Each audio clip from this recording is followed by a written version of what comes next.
TV7 Israel News is made possible thanks to your generous donations.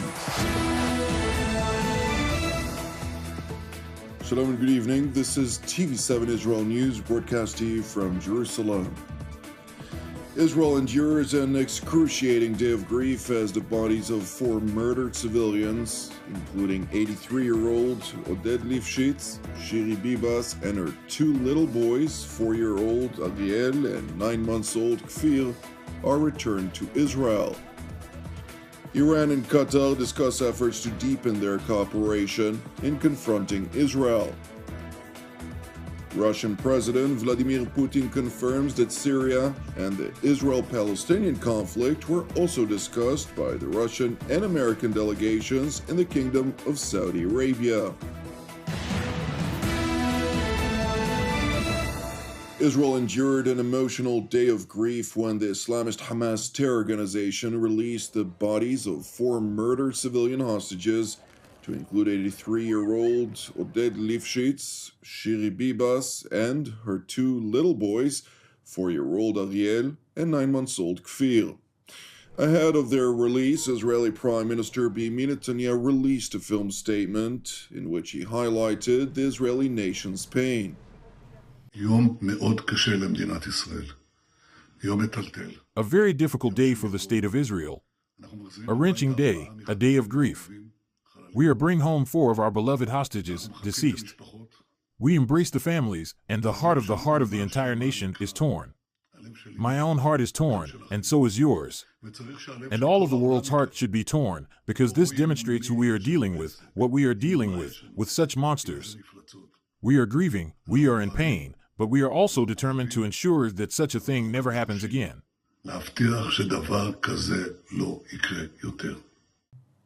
Murderous Hamas terror operatives performed their abhorrent propaganda spectacle this morning before handing over the coffins of the 4 Israeli hostages to the Red Cross, which immediately transferred them to the IDF and ISA.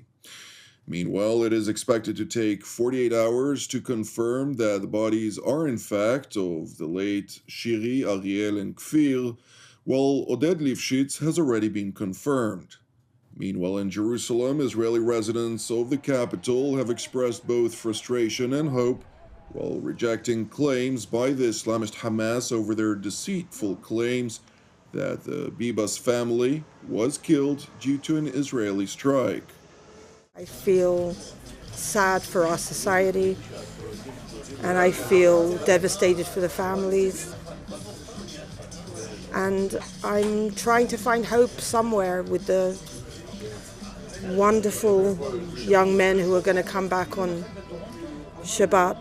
But honestly, I feel that we have an endless wound in our hearts that is going to take a long time to heal. Today is going to be a very sad day to the state of Israel because we had a lot of casualties. The Hamas raped, burned, killed, massacred a lot of women, men, and children in October 7th, 23. But we knew about those hostages, the Bibas family. We saw them being taken alive and captured by the Hamas. And the lies that they're trying to spread around the world today, that supposedly they died because Israeli bombed in Gaza and they got killed. It's the biggest lie. They just massacred and murdered those people. There's no mercy with those people.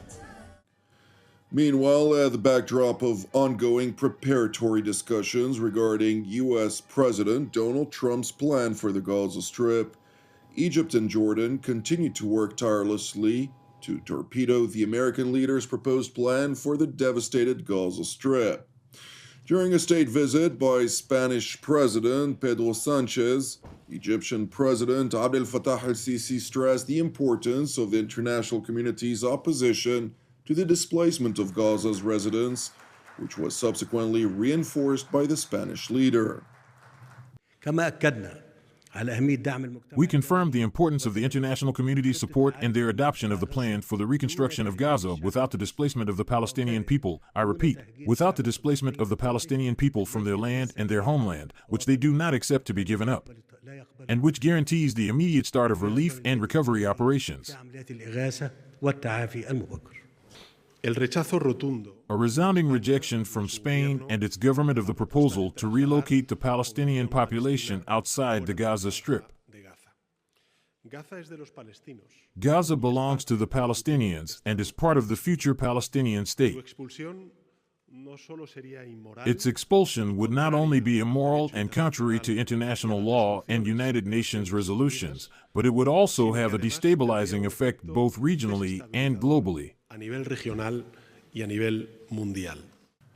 President Sanchez went on to reassure President al-Sisi of Madrid's support for a two-state solution to the Palestinian-Israel conflict under his leadership, of course, while stressing further that Spain intends to support an Arab proposal that will be unveiled at the upcoming Arab League summit in Cairo, scheduled for March 4th next month. From Spain, we will continue to bet President al-Sisi on a political solution that allows the realization of the two-state solution. For this, Arab leadership is essential, and we will of course support the proposal to approve the idea of Gaza's reconstruction at the upcoming Arab League summit in Cairo on March 4th. Turning to the Islamic Republic of Iran, where Iranian President Masoud Pezeshkian hosted Qatar's Emir Tamim bin Hamad Al Thani, during the course of which the two leaders discussed efforts to deepen collaboration between the two countries on matters related to the Gaza Strip and their aspiration to rally the Islamic world to confront the State of Israel. In this meeting, we emphasized the need for more coordinated measures by Islamic countries to alleviate the suffering of the people of Gaza, put an end to the crimes against them, and pursue accountability for criminal actions. The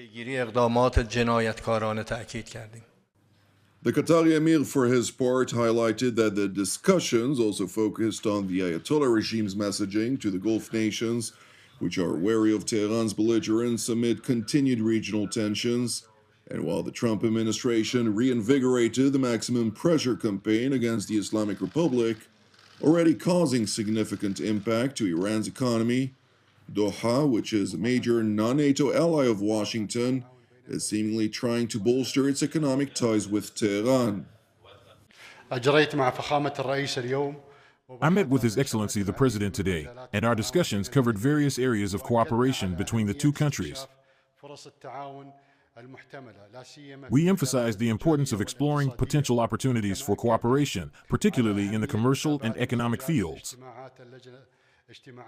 We also stressed the need to follow up on the outcomes of the recent meetings of the Joint Economic Committee between the two countries, most notably raising trade exchange to a level that meets our aspirations, in addition to enhancing cooperation across all sectors. We discussed the difficult circumstances our region is going through, as well as the issues of mutual interest on the regional and international arenas. We agreed that the best way to resolve ongoing conflicts is through constructive dialogue.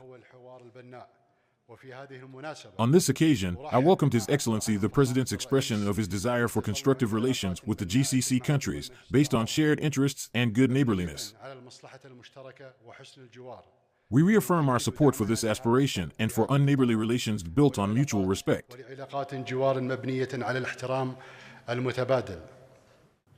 The Qatari and Iranian leaders also discussed Syria, where Qatar has invested heftily in reforming the internationally perceived image of the Al-Qaeda-linked leader Abu Muhammad al-Julani, also known as Ahmed al-Shara. And while Doha and Tehran are on the opposite sides of the Syrian equation, President Pezeshkian claimed that the Ayatollah regime supports the territorial integrity and sovereignty of Syria. We emphasize the territorial integrity and sovereignty of Syria, as well as the participation of all Syrians in determining their own destiny. Turning to the Russian city of St. Petersburg, where Russian President Vladimir Putin addressed a meeting between his and the American delegations that included U.S. President Donald Trump's Mideast Special Envoy Steve Witkoff, National Security Advisor Michael Waltz, and Secretary of State Marco Rubio, during the course of which a long list of issues were discussed, including a number of significant issues throughout the Middle East.